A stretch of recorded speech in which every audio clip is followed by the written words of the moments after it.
ఓం doctor Venkata Chaganti గారికి నమస్కారం. నా పేరు ప్రశాంత్, కరీంనగర్ నుంచి మాట్లాడుతున్నాను.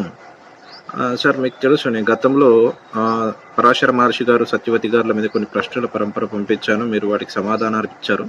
సో, అయితే చిట్ట చివరిగా జరిగిన ప్రశ్న ఏంటంటే, మీరు చెప్తూ వారు తప్పేం చేయలేరు, గాంధర్వ వివాహం చేసుకున్నారు అని మీరు చెప్పారు. సో, నేనప్పుడు సత్యార్థ ప్రకాశం ప్రకారంగా గాంధర్వ వివాహము ఇట్లా నికృష్టమైన చర్యగా, అంటే నీచమైన చర్యగా చెప్పబడింది గదా! వారెలా చేస్తారు అన్నప్పుడు మీరు ఏమని సమాధానం ఇచ్చారంటే, మహర్షులు కూడా అప్పుడప్పుడు అలాంటి చిన్న చిన్న తప్పులు జరుగుతాయి. మళ్ళీ వాళ్ళు రియలైజ్ అయ్యి నడుం బిగించి మళ్ళీ అట్లా ముందుకు పోతా ఉంటారు అని చెప్పేశారు. ఆ తర్వాత నేను దాన్ని ఇంకా పెద్దగా కంటిన్యూ చేయలేదు. ఎందుకంటే అప్పటికే ఆయన వెల్ ఎస్టాబ్లిష్డ్ మహర్షి. అంటే మత్స్యగంధిగా ఉన్నటువంటి సత్యవతి గారిని యోజనగంధిగా మార్చారంటే అప్పటికి చాలా వెల్ ఎస్టాబ్లిష్డ్, చాలా గట్టి సామర్థ్యం కలిగిన మహర్షి. అట్లాంటి మహర్షి ఇట్లా చిన్న తప్పులు చేయడం ఏంటి అని ఇంకా అక్కడితో వదిలేసాను. బట్ ఇది జరిగి దాదాపు సంవత్సరం అవుతుంది. అప్పటినుంచి నాకు కనబడిన ప్రతి ఒక్క వైదికుడిని దీన్ని అడగడం, అసలు దీంట్లో అంతరార్థం ఏంటి అని రకరకాల మందిని అడుగుతూ ముందుకు పోతూ ఉన్నాను. కొంతమంది సమాధానాలు చెప్పలేకపోయారు.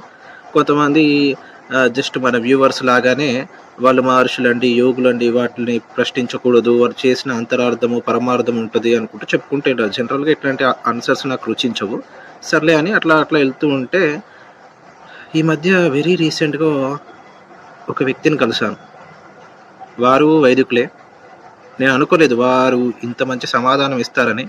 వారు చెప్పిన సమాధానము, ఆ సమాధానం విన్న తర్వాత నాకు ప్రశ్న అనేది రాలేదు. అండ్ నేను రియలైజ్ అయింది ఏంటంటే, రైట్, పరాశర మహర్షి గారు కరెక్టే. వారు ఎక్కడా కూడా తప్పు చేయలేదన్న విషయాన్ని నేను గ్రహించడం జరిగింది. అయితే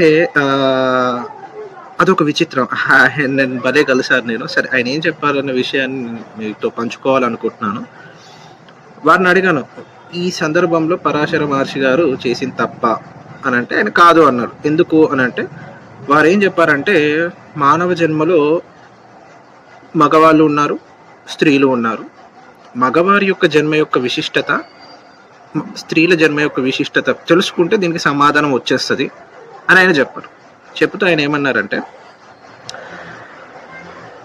పెళ్లి చేసుకోవడము, పిల్లల్ని కనటము, సంసారాన్ని ఏర్పరచుకోవటము, సంసారాన్ని పెంచుకోవటము, ఉంచుకోవటము లేదా తెంచుకోవటము, ఇవన్నీ కూడా స్త్రీలకు సంబంధించిన విషయాలు, పురుషులకు సంబంధించిన విషయాలు కానే కావు.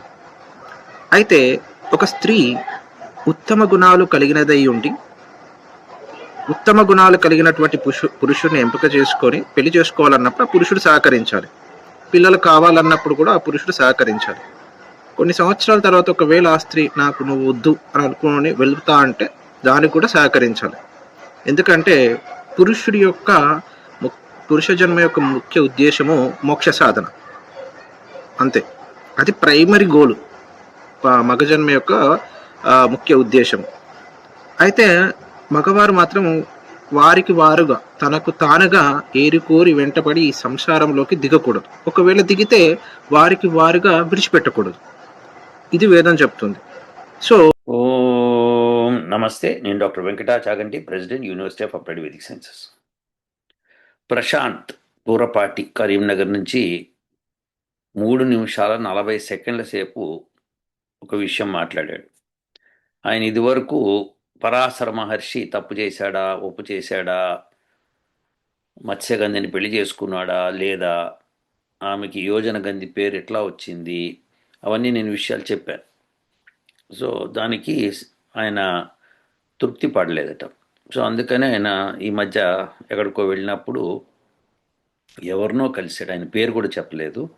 సో ఆయన పేరు కూడా తెలియదు, మరి ఈయనకి కనుక్కోలేదు. మొత్తానికైతే ఎవరినో కనుక్కున్నాడు. ఆయన ఏదో చెప్పాడు. ఆయన చెప్పిన విషయాలు ఇప్పుడు చెప్పాడు. ఇంకా ఉన్నాయి. ఇప్పుడు ప్రస్తుతం అయితే మొదటి భాగం, అప్పటికే 3 నిమిషాలు 40 సెకండ్లు అయింది ఆయన మాట్లాడింది. పాయింట్ ఏంటంటే, ఆయన చెప్పదలుచుకుంది, ఆయన ఎవరో చెప్పిన ఆయన ఈయనకి ఇలా చెప్పాడు. ఏమనంటే, పురుషుడు మోక్షం కోసం పుట్టాడు, స్త్రీ కాదు. స్త్రీ సంసారం కోసం పుట్టింది. స్త్రీ ఇలా పిల్లల్ని వాళ్ళని పెంచుకోవడం అది అని చెప్పుకుంటూ పురుషుడు స్త్రీ వరిస్తే కనుక పెళ్లి చేసుకోవాలి, సంసారం చేయమంటే చేయాలి, పిల్లలు కనమంటే కనాలి, ఇట్లాంటివన్నీ చేయాలని చెప్తూ వదిలేయమంటే వదిలేయాలి అని ఏవో చెప్పుకుంటూ వస్తూ ఇది వేదం చెప్పింది అంటున్నాడు మళ్ళీ లాస్ట్కి. మరి ఆ పెద్ద మనిషి చెప్పాడో మరి ఈయనే అనుకుంటున్నాడో తెలియదు. వేదం అలా చెప్పలేదు నాయన. ఇప్పుడు వేదం పురుషుడికి మాత్రమే మోక్షం అని చెప్పలేదు, మానవ మాతృడికి అందరికీ మోక్షం అని చెప్పింది. ఇది ఈ పురుషుడికి మాత్రమే మోక్షం అని చెప్పి మధ్యయుగంలో కొంతమంది బ్రాహ్మణులు దాన్ని తీసుకొచ్చారు. తీసుకొచ్చి పైత్యాన్ని అల్లారు. దాంతో స్త్రీలకి కొంతమందికి ఆ అవకాశం లేకపోయింది, మోక్షం పొందే అవకాశం. మోక్షం ప్రతి మానవుడికి అవకాశం ఉండాలి, అది అలాంటి ఉండదు. స్త్రీ జన్మ వేరు, పురుష జన్మ వేరు, ఇలా జన్మలు వేరని చెప్పలేదు. వాళ్ళ యొక్క కర్తవ్యాలు వేరున్నాయి, కానీ మోక్షం మటుకు అందరికీ ఒకటే. మీరు వేద మంత్రాల్లో ఎక్కడన్నా ఇది పురుషులకు మాత్రమే, ఇలాంటి మంత్రం ఇది పురుషులకు మాత్రమే మోక్షం కోసమని ఉందా? పురుషులకు విడిగా మంత్రాలు ఉన్నాయి, స్త్రీలకు విడిగా మంత్రాలు ఉన్నాయి. స్త్రీలు పతిని ఎట్లా సెలెక్ట్ చేసుకోవాలని మంత్రాలు ఉన్నాయి, అట్లనే పురుషుడు స్త్రీని ఎట్లా సెలెక్ట్ చేసుకోవాలని మంత్రాలు ఉన్నాయి. కానీ మోక్షం కోసం మాత్రమే ఇది పురుషుడికి, ఇది స్త్రీకి కాదు అని ఎక్కడా వేదంలో చెప్పలేదు ప్రశాంత్. అది తప్పు. So that is completely wrong. మీకు అతను చెప్పాడా, మీకు ఎవరైతే మీకు కలిశాడో ఆయన చెప్పాడా, మీరే ఊహించుకుంటున్నారో తెలియదు. ఒకవేళ లేదండి వేదంలో అట్లా ఉంది అంటే కనుక నాకు వేదం నంబరు, ఏ వేదంలో చెప్పారు, అది మండలము లేకపోతే కాండము లేకపోతే అధ్యాయము ఇలాంటివి చెప్పుకుంటూ దశతులు ఏదో చెప్పి దాని సూక్తము నంబర్ చెప్పి మంత్రం నంబర్ చెప్తే నేను ఒకసారి వెరిఫై చేస్తాను. ఓకే, అట్లాంటిది ఉండదండి. పరమాత్ముడు మానవులందరికీ ఒకటే విద్య, ఒకటే ధర్మము ఇచ్చాడు, అందరూ మోక్షం పొందాలని. మీరు ఇప్పుడు గమనిస్తే మీకు మహాభారతంలో యుద్ధం తర్వాత మన ఆయన ధృతరాష్ట్రుడు, ఆయన భార్య తర్వాత కుంతి, ఆమె కూడా కలిసి అందరూ కలిసి ఇంకా విదురుడు భార్య అందరూ కలిసి వానప్రస్థాశ్రమానికి వెళ్ళిపోతారు. అక్కడ తపస్సు చేసుకుంది. ఒకవేళ స్త్రీకి కాదు అనే పని అయితే స్త్రీ వానప్రస్థానానికి వెళ్ళాల్సిన అవసరం లేదు, ఆమె ఇక్కడే ఉండేది. అలా జరగలేదు. కాబట్టి వానప్రస్థాశ్రమం అన్నది మగ ఆడవాళ్ళకి ఇద్దరికీ ఉన్నప్పుడు మోక్షానికి మగవాడే అర్హుడు అనటం తప్పు. కానీ వర్ణాశ్రమాల్లో తీసుకునేటప్పుడు బ్రాహ్మణులు సన్యాసం పుచ్చుకోవచ్చు అని ఉంది. సో కానీ క్షత్రియులకి సన్యాస స్వీకరణ లేదు. కానీ కొంతమంది స్వీకరించిన వాళ్ళు చాలామంది ఉన్నారు, ఒకరుగా చాలామంది ఉన్నారు. కాబట్టి ఇది తప్పు. సో ఎట్టి పరిస్థితుల్లోనూ మోక్షం కేవలం మగవాళ్ళకి కాదు, మగవాళ్ళకి సులభం కావచ్చు కాక ఆడవాళ్ళ కంటే, కానీ మోక్షం అనేది ఎవరికన్నా ఒకటి. స్త్రీ తన ధర్మాన్ని తను నిర్వర్తిస్తూ పాతివ్రత్యాన్ని నిలబెట్టుకుంటూ ఆమె మోక్ష సాధన చేయవాలి, అది పద్ధతి. సో అలానే పిల్లల్ని కనాలి, పిల్లల్ని పెంచాలి, ఇవన్నీ చేస్తూ పాతివ్రత్యం నిలబెట్టుకుంటూ ముందుకు వెళ్తే మోక్షం తానంతటి తానే వచ్చేస్తుంది. అలానే పురుషుడు కూడా. సో పురుషుడు స్త్రీలకి వేరు వేరే ధర్మాలు నియమాలు ఉండొచ్చు, కానీ మోక్షం మటుకు ఇద్దరికిని. ఇది ఒక్కరికి మాత్రమే మోక్షము, ఇంకొకటి కాదు అంటే తప్పు. భక్త ప్రహ్లాద భాగవతంలో ఒక పద్యం ఉంది, అది ఏమనంటే అన్నిటికంటే దుర్లభమైన జన్మ మానవ జన్మ, అందున మగవాడి జన్మ ఇంకా దుర్లభం, ఆ మగవాడి జన్మలో బ్రాహ్మణుడిగా పుట్టడం ఇంకా దుర్లభం అని ఇలా చెప్పుకుంటూ వస్తాడనమాట. సో ఇవన్నీ ఒక ఎత్తు, కానీ మోక్షం అందరికీ సమానమే, ఎవరికి ఎక్కువ ఎవరికి తక్కువ కాదు. అది తప్పు. ఎవరన్నా కనుక అలా చెప్పుంటే ప్రశాంత్ అది తప్పు. లేదు నువ్వు ఊహించుకుంటే ఇంకా తప్పు. లేదు నువ్వు వేదమంత్రం ఏదైనా సజెస్ట్ చేసి చెప్తే దాని యొక్క అర్థాన్ని నేను చెప్తాను. కాబట్టి స్త్రీలకు లేదు మగవాళ్ళకి మాత్రమే అనుకోవడం తప్పు. కాబట్టి పరాశర మహర్షి తర్వాత మత్స్యగంధి ఈ విషయంలో చాలా పొరపాటు పడ్డా. ఆయన ఎవరు సమాధానం చెప్పారు నాకు తెలీదు. సమాధానం ఏదైనా కానీ నీ ఊహ ఇందులో ఇది తప్పు, ఇలా ఊహించకూడదు, వేదంలో లేదు అటువంటివి, ఇది స్పష్టంగా నేను చెప్తున్నాను. మగ ఆడ ఇద్దరికీ మోక్షానికి అర్హత ఉంది, ఇద్దరు కూడా ఇదే జన్మలో వాళ్ళు మోక్షాన్ని అనుభవించే స్కోప్ ఉంది, మోక్షం పొందే స్కోపు ఉంది. ఇది కేవలం మగవాళ్ళు చేయాలి ఆడవాళ్ళు చేయకూడదు నియమాలు లేవు. ప్రాణాయామము, యోగాసనము, సంధ్యావందనము అందరూ ఆడవాళ్ళు చేయాలి, మగవాళ్ళు చేయాలి. ఇవన్నీ చేసుకుంటూ వెళ్ళాలి. ఎవరెవరు ఓపిక వాళ్ళకి ఇష్టం, అది చేయగలుగుతామా చేయలేదా అని వేరే విషయం, కానీ చేయాలి. చేసి మనం మోక్షం వైపు వెళ్ళాలి. ఇది తథ్యం, అందులో ఒక సమస్య లేదు. కాబట్టి ఇది తీసేద్దాం. ఇలాంటి ప్రశ్నకి ఆన్సర్లు మనం మాట్లాడుకోకూడదు. అలాంటివి మీకు సంతృప్తినిచ్చిందన్నారు, చాలా హ్యాపీ. మీరు హ్యాపీగా ఉన్నారు, అయినా సరే నాకు రాశారు కాబట్టి నేను సమాధానం చెప్పమన్నారు కాబట్టి చెప్తున్నాను. అలా కాదు, మోక్షం అందరికీను, మగవాళ్ళకి మాత్రమే కాదు, అది తప్పు. వేదం అలా ఎప్పుడూ చెప్పలేదు. ఇప్పుడు మీ రెండో పార్టీకి వెళ్దాం. మహర్షి పరాశరుడు కూడా పాప ఆమె మత్స్యగంధిగా బాధపడుతున్నప్పుడు తన యొక్క శక్తిని, తన యొక్క తపశ్శక్తి ఉపయోగించి మత్స్యగంధిగా ఉన్న ఆమెని యోజనగంధిగా మార్చాడు. ఆ ప్రాసెస్లో ఆమె తనని ఇష్టపడింది, పెళ్లి చేసుకుంటా అంది, సరే అన్నాడు. పిల్లలు కావాలి అంది, సరే అన్నాడు. ఆ తర్వాత ఆ శాంతనుడు లేదా ప్రదీప మహారాజు ఎవరు వచ్చేసి ఇంకా రాణిని చేస్తాను వచ్చేసి అది అంటే నేను పోతా అన్నది, అప్పుడు కూడా సరే అన్నాడు. అంటే తామర ఆకు మీద నీటి బిందువు వలె అంటనట్టుగా వారు ఉన్నారన్నమాట. ఎందుకంటే వారి జ్ఞాని, వారు మహర్షి, వారికి తెలుసు వారి యొక్క మగజన్మ యొక్క ముఖ్య ఉద్దేశము మోక్ష సాధన కాబట్టి వారు ఈ సంసారం అన్న విషయం పట్ల అంటనట్టుగా ఉన్నారు. తర్వాత కృష్ణ ద్వైపాయను తీసుకుని ఆయన వెళ్ళిపోయి ఆయన చక్కగా తపస్సు చేసుకున్నాడు అని. సో ఈ రకంగా వారు ఎలాంటి తప్పు చేయలేదు అని ఆ పెద్దయిన నాకు చెప్పడం జరిగింది. నాకు అసలు చాలా చాలా విచిత్రంగా అనిపించిన తర్వాత నాకు ఎలాంటి ప్రశ్న తలెత్తలేదు. ఇప్పుడు రెండవ పార్ట్లో ఇంకొక మిస్టేక్ అదేంటంటే, పరాశర మహర్షి మత్స్యగంధని పెళ్లి చేసుకుని ఇద్దరు కాపురం చేస్తున్నారు. ఇప్పుడు వ్యాస మహర్షి అంటే కృష్ణద్వైపాయనుడు పుట్టిన తర్వాత ఆయన చూసుకుంటూ ఉన్నాడు. కానీ ఈ మధ్యలో సంతన మహారాజు వచ్చి నేను పెళ్లి చేసుకుంటానగానే ఆమె అతన్ని పెళ్లి చేసుకుందుకు ఇష్టపడింది, అందుకని నువ్వు వెళ్ళిపో అని పరాశర మహర్షి అంటే పరాశర మహర్షి గోసి కట్టుకుని వెళ్ళిపోయాడు అని చెప్పడం అనేది చాలా దుర్మార్గం ప్రశాంత్, చాలా తప్పయ్యా, అలా కాదు. సో ఆమెకి కొడుకు పుట్టిన తర్వాత కొడుకు కృష్ణద్వైపాయనుడు పుట్టంగానే 12 ఏళ్ల పిల్లవాళ్ళ తయారయ్యి అత్యంత జ్ఞానంతో వెళ్ళిపోయాడు ఆయన. ఈ విషయము నువ్వు భారతం చదివితే ఉంటుంది అందులో. అలానే పరాశర మహర్షి ఎప్పుడో పిల్లవాడు పుట్టకముందే ఆయన వెళ్ళిపోయాడు. సో ఇక్కడ అదేమీ ఆయన తన తపస్సు కోసం వెళ్ళిపోయాడు. అయితే మరి ఈమె పరాశర మహర్షిని వెళ్ళిపోమని ఎప్పుడు చెప్పలేదు.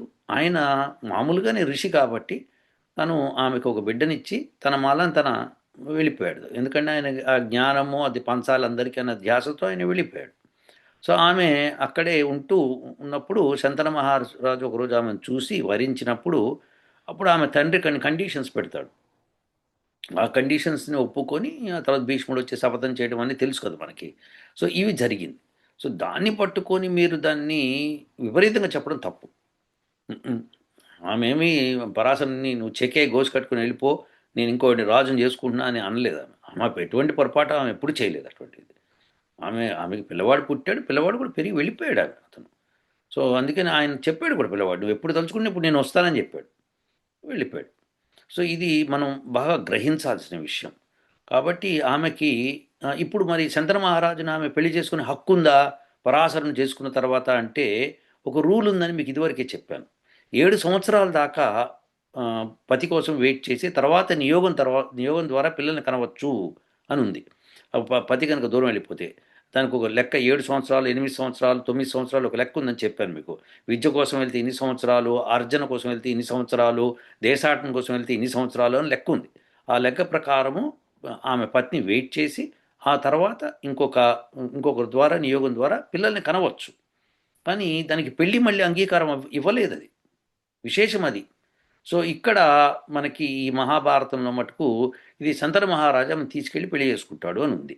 సో దానికి మరి ఎలా ధర్మం అంగీకరించలేదు అన్నది మనం తర్వాత మాట్లాడుకుందాం. ప్రస్తుతం అయితే ఇది. కాబట్టి ఆమెమి పరాశరుని వెళ్ళిపోని ఏం చెప్పలేదు, తప్పది. ఎవరు చెప్పారో కానీ చాలా తప్పుగా చెప్పారు. సో ఇలాంటి మాటలు మనము గ్రహించకూడదు, అవి తప్పు. సో ఇప్పుడు మీ మూడో ప్రశ్నకి వెళ్దాం. అయితే వారిని అడిగాను, నేను ఏమని అడిగానంటే మరి వారు గాంధర్వ వివాహం చేసుకున్నారు కదా, తప్పు కాదా అని నేను అడిగాను. అంటే వారు ఏమన్నారంటే వారు గాంధర్వ వివాహం చేసుకున్నారా బ్రహ్మ వివాహం చేసుకున్నారా అన్న విషయం నాకు తెలియదు, కానీ తప్పకుండా వివాహం అయితే చేసుకుంటారు. మహర్షులు వేద విరుద్ధంగా ప్రవర్తించరు. కొన్నిసార్లు సందర్భాలు ఎలా ఉంటాయంటే వేదంలో చెప్పబడినటువంటి ఉత్కృష్టమైన ధర్మాన్ని యాస్టీస్గా ఇంప్లిమెంట్ చేయడానికి అవకాశాలు లేకపోతాయి. అలాంటప్పుడు వేదంలో చెప్పబడినటువంటి వీలైనంత వరకు ధర్మాన్ని పాటించే ప్రయత్నమే చేస్తారు. సో ఈ రకంగా చూసుకుంటే పరాశర మహర్షి గారు తప్పకుండా వివాహం చేసుకునే ఉంటారు. మహర్షుల విషయంలో అసలు మనం సంకోచించవలసిన అవసరం లేదు. సాధారణంగా ప్రశ్నలు వస్తాయి, వాటి కోసం మనం అన్వేషణ చేయాలి, శోధించాలి. ఎవరో ఒకరు మనకి చక్కని సమాధానం చెప్తూ ఉంటారు అని ఆయన నాకు సెలవిచ్చారు. ఇది మీతో పంచుకోవాలని నేను అనుకుంటున్నాను. దీనిపై మీ అభిప్రాయం కూడా నేను తెలుసుకోవాలనుకుంటున్నాను. ఇదండి. సో వారు ఓవరాల్గా చెప్పింది ఏంటంటే మగజన్మ యొక్క ముఖ్య ఉద్దేశం మోక్ష సాధన. వీలైనంత వరకు మోక్ష సాధనకే ప్రయత్నం చేయాలి. ఈ మనకు మనంగా ఏరు కోరి వెంటపడి ఈ సంసారంలోకి దిగకూడదు. ఒకవేళ దిగినట్లయితే మనకు మనగా విడిచిపెట్టకూడదు. ఇది పురుషులకి వేదం చెప్తున్నది. ఇక ఎక్కువ మన ఏకాగ్రత మోక్ష సాధన మీదనే ఉండాలి. ఎందుకంటే ఎన్నో కోటాను కోట్ల సంవత్సరాలకు కానీ మానవ జన్మ రాదు, అందులో మగ జన్మ రాదు. ఎందుకంటే మగ జన్మకి ఎక్కువ మోక్ష సాధనకి అవకాశము కల్పింపబడింది కాబట్టి దాన్ని వీలైనంత వరకు మనము ఉపయోగించుకోవాలని వారు సెలవు ఇవ్వడం జరిగింది. సో దీనిపై మీ అభిప్రాయము మీరు చెప్తే వినాలని అనుకుంటున్నానండి. ఉంటాను సార్, ధన్యవాదాలు. ఓం. సో ప్రశాంత్ గారు దృఢమైన అభిప్రాయానికి వచ్చేసారు. మోక్ష సాధన కోసమే మగవాడు పుట్టాడు అని చెప్పి. ఇలా అయితే కనుక ప్రపంచంలో అనేక మంది మగవాళ్ళు ఉన్నారు, అనేక మంది దానిలో బెచ్చగాళ్ళు ఉన్నారు, అనేక మంది మూర్ఖులు ఉన్నారు, అనేక మంది చదువురాని వాళ్ళు ఉన్నారు, అనేక మంది వేదమే చదువుకొని వాళ్ళు ఉన్నారు. సో ఇలాంటి వాళ్ళందరికీ మరి మోక్షం వస్తుందా? రాదు కదా. ముఖ్యోద్దేశము ప్రతి మానవుడికి ఉంది, స్త్రీకి ఉంది, పురుషుడికి ఉంది. ముఖ్యోద్దేశం అది వేదమే చెప్తోంది ఆ విషయం. కానీ మీరు వేదం ఇలా చెప్పిందని చెప్పడం చాలా ఆశ్చర్యంగా ఉంది. అందుకనే మిమ్మల్ని ఆ మంత్రము, ఆ సూక్తము ఏదైతే ఉందో అది పంపించండి, నేను ఒకసారి వెరిఫై చేస్తా అని చెప్పాను. మీరు పంపిస్తే వెరిఫై చేస్తా. లేదు మీరు అట్లా ఊహించకండి, తప్పది. వేదం చెప్పింది ఇలా అని చెప్పకండి, అది తప్పది. మనము ఆడవాళ్ళని సెపరేట్గా చేయటం అది చాలా తప్పు. వాళ్ళకి మోక్షానికి అధికారం ఉంది. కానీ గుర్తుపెట్టుకోండి, ఎవరి ధర్మం వాళ్ళు పాటిస్తూ మోక్షానికి ప్రయత్నం చేయాలి. ధర్మం పాటించకుండా మోక్షాన్ని ప్రయత్నం చేస్తే కుదరదు కదా. సో స్త్రీ ఒకవేళ పిల్లల్ని కన్నది, లేదు పతిని ఒక అతని పెళ్లి చేసుకుంది, పెళ్లి చేసుకున్నప్పుడు పత్ని ధర్మంగా ఆమె చేయవలసినవన్నీ ధర్మబద్ధంగా చెయ్యాలి. అది చేస్తూ ఉంటూ అలానే పురుషుడు తను కూడా ధర్మబద్ధంగా చేస్తూ ఉండాలి. అలా చేస్తూ ఇద్దరూ కూడా మోక్షానికి ప్రయత్నం చేయాలి. మీరు హిరణ్యకశ్యపుడు కథ విన్నారు కదా. సో అతని తల్లి తండ్రి ఇద్దరు తపస్సు చేసుకుంటున్నారు. అప్పుడు ఆమెకి పిల్లలు కావాలనిపించింది. ఆయన అన్నాడు కూడా, ఇప్పుడు అసలు సంధ్య వేళ, ఇప్పుడు మనము కలవకూడదు అంటే, అయినా సరే ఆమె కాదు, కుదరదని చెప్పింది. వెంటనే కలిశారు. వెంటనే మనకి రాక్షస జాతి పుట్టిందని తెలుసు మనకి. సో ఇలా మనం రావణాసుడికి కూడా అవే కథలు వింటాం అనమాట. సో ఎప్పుడు కలవాలి, ఏం కలవాలని మనకి వేదం చెప్పింది. సో అలా మనం ఏంటంటే మగవాడికి స్త్రీకి ఇద్దరు తపస్సు చేసుకుంటున్నారు అప్పుడు. సో కాకపోతే ఏంటంటే మగవాడు బ్రాహ్మణుడు అన్నవాడు ఏం చేయాలంటే తను వేదం ఎక్కువగా చదువుతాడు కాబట్టి ఆ జ్ఞానాన్ని పంచడానికి సన్యసించాలి. సన్యసించి స్త్రీని తీసుకెళ్ళి కొడుకు దగ్గర వదిలిపెట్టాలి. వదిలిపెట్టి తను సన్యాసంలో కలవాలి. కలిసి ప్రపంచం అంతా తిరగాలి. తిరుగుతూ ఆ యొక్క జ్ఞానాన్ని అందరికీ పంచుతూ ఉండాలి. సో అది మగవాడి లక్షణం. స్త్రీ కూడా అదే చేయవచ్చు. స్త్రీ కూడా సన్యసించవచ్చు, చేసుకోవచ్చు. కాబట్టి ఏముందంటే ఆమె అలా వెళ్ళి అందరికీ విద్య నేర్పించాల్సిన అవసరం లేదు. ఎందుకంటే తను ఇంట్లోనే ఉండి తను చేసుకోవచ్చు ఆ కార్యక్రమం. మగవాడు కూడా అట్లనే ఇంట్లో ఉండి చేసుకోవచ్చు. సో కానీ ఎక్కువగా తిరిగితే కనుక ఎక్కువ మందికి లాభం ఉంటుందన్నమాట. అందుచేత సో ఇది అంతేకాని మనకి ప్రత్యేకించి లోకం తీరులో మనకి అవకాశం ఉంది, అవకాశం లేదు ఉంది. కానీ అందరూ మోక్షం కోసం ప్రయత్నం చేయాలి, గట్టి ప్రయత్నం చేయాలి. స్త్రీ పురుషులు ఇద్దరూ కూడా గట్టి ప్రయత్నం చేసి మోక్షాన్ని పొందాలి. ఇది లక్షణం. కాబట్టి మనము మగవాళ్ళకే ఉంది అంటే మరి ఎన్నో కోట్ల సంవత్సరాల మగజన్మ వచ్చిందంటే మగజన్మ ఉన్న వాళ్ళు ఎంతమంది చూస్తలేము? ఏం చేస్తున్నారు? మోక్షం కోసం ఏం ప్రయత్నం చేస్తున్నారు? చేయట్లే కదా. అవకాశం ఉంది. అట్లనే స్త్రీలకు కూడా అవకాశం ఉంది. ప్రతి మనిషికి మోక్షం పొందే అవకాశం ఉంది. అందులో మీరు సంశయించక్కర్లేదు. జ్ఞానులైన సభలో, రాజుల సభల్లో స్త్రీలు మంచి మంచి విద్వాంసురాళ్ళుగా ఉంట్రి. మనకి ఇప్పుడు అవన్నీ మధ్యకాలంలో పోయినాయి అని చెప్తున్నాం కదా. సో అది because of weakness of the country week అయినప్పుడు అలాంటివి పోయినాయి అనమాట. అంతేకాని స్త్రీలకు అర్హత లేదు, స్త్రీలు పొందకూడదు, ఇది చాలా తప్పు. ఒకసారి మహర్షి దయానంద సరస్వతి దగ్గరికి ఒక దూదేకులు వాడు వచ్చాడు. వచ్చి స్వామి వారి యొక్క ప్రవచనాలు విన్నాడు. విన్న తర్వాత అందరూ వెళ్ళిన తర్వాత, స్వామి మరి నాకు వేద విద్య రాదు, ఏమీ రాదు, నేను దూదేక్కుంటునేవాడిని, మరి నాకు మోక్షం వస్తుందా అని అన్నాడు. అంటే అప్పుడు చెప్పాడు, నువ్వు ధర్మబద్ధంగా నువ్వు చేస్తున్నది చెయ్యి, ఎట్టి పరిస్థితుల్లో ఎక్కడ అన్యాయం చెయ్యకు, ధర్మాన్ని పాటించు, పాటిస్తూ ఇలా భగవంతుడిని తలుచుకో అని చెప్తే అప్పుడు అతను ఆ విధంగా వెళ్ళాడు. అయితే భగవంతుడిని తలుచుకుంటే ఏమవుతుంది, వెంటనే మోక్షం వస్తుందని కాదు, కానీ తలుచుకుంటూ ఉంటే అతనికి ఆ జ్ఞానం వచ్చే మార్గం ఏర్పడుతుంది. ఇప్పుడు కాకపోయినా వచ్చే జన్మలో ఉన్నా కావాల్సిందే కదా మోక్షం. కాబట్టి అలా ఏర్పడినప్పుడు అతను ఆ జ్ఞానాన్ని పొంది తద్వారా యోగం అభ్యసించి తద్వారా మోక్షాన్ని పొందుతాడు. ఇందులో సమస్య లేదు. ఒకవేళ యోగం అభ్యసించకుండా మనకి మోక్షం వస్తుందా, భజన చేస్తే వచ్చేస్తుందా, రామనామ జపం చేస్తే మోక్షం వచ్చేస్తుందా అంటే ఇవన్నీ తప్పులండి. అలా రావు మోక్షాలు. అలా వచ్చే పని అయితే కనుక పతంజలి మహర్షి యోగ దర్శనం రాయడు. యోగ దర్శనం రాసినప్పుడే చెప్పాడు ఎలా అసలు మోక్షానికి మార్గం ఎట్లా ఏర్పడుతుంది అన్నది పాయింట్ వైజ్ చెప్పుకొచ్చాడు. మనసు ఎలా విచలితమవుతుంది, దాన్ని ఎట్లా కంట్రోల్ చేసుకోవాలి, దానిలో ఉన్న లక్షణాలు ఏమిటి, ఆ లక్షణాన్ని మనం ఎట్లా అధిగమించాలి, అధిగమించడానికే ఫస్ట్ స్టార్టింగ్లోనే చెప్పుకొస్తుంటాడు అనమాట. సో అవన్నీ నువ్వు పరిచ్ఛేదించకుండా, అవన్నీ చెయ్యకుండా నీకు ఈ మనసు ఈ శరీరంతో పాటు అవిద్యలో కూరుకుపోయి ఉంటుంది. కూరుకుపోయిన దాన్ని సెపరేట్ చేయాలి. ఈ అవిద్య నుంచి వేరవ్వాలి అంటే యోగం అభ్యసించాలి. యోగం అభ్యసించాలి అంటే ఆ యోగ జ్ఞానం రావాలి. అది రావాలి అంటే కనుక భగవంతుని ప్రార్థిస్తూ ఉండాలి వేదమంత్రాల ద్వారా. అవన్నీ కూడా సీక్వెన్స్. అలా చేయకుండా కేవలం పురుషులకే మోక్షం వస్తుంది, స్త్రీలకు రాదు, ఇది కుదరదండి. ఇలా కుదరదు. ఇది చాలా తప్పది. అందరము చేయవలసింది ఇదే కార్యక్రమం. మగైనా ఆడైనా ఒకటే పద్ధతి మోక్షానికి.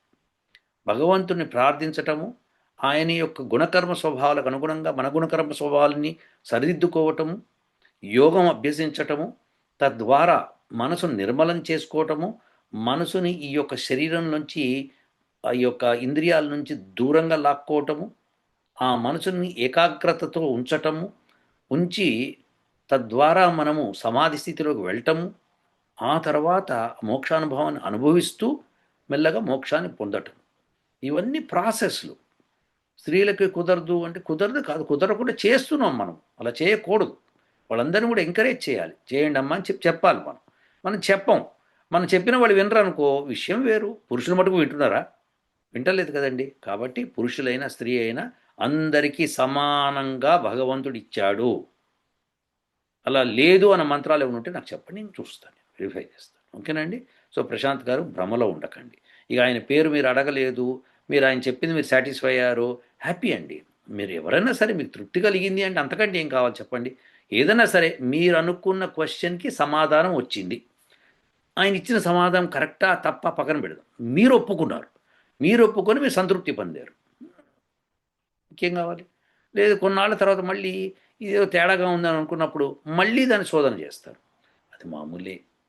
సో ఇది మనము సంకోచం వదిలిపెట్టాలి అనేది రావాలి అంటే కనుక మనం యోగం అభ్యసించాలి. లేదండి వెంకటాచార్యుని గారు మీరు అట్లా కాదండి, మేము భజన చేస్తే వచ్చేస్తుందండి అనే పని అయితే కనుక భగవద్గీత అన్ని అధ్యాయాలు ఉండదు.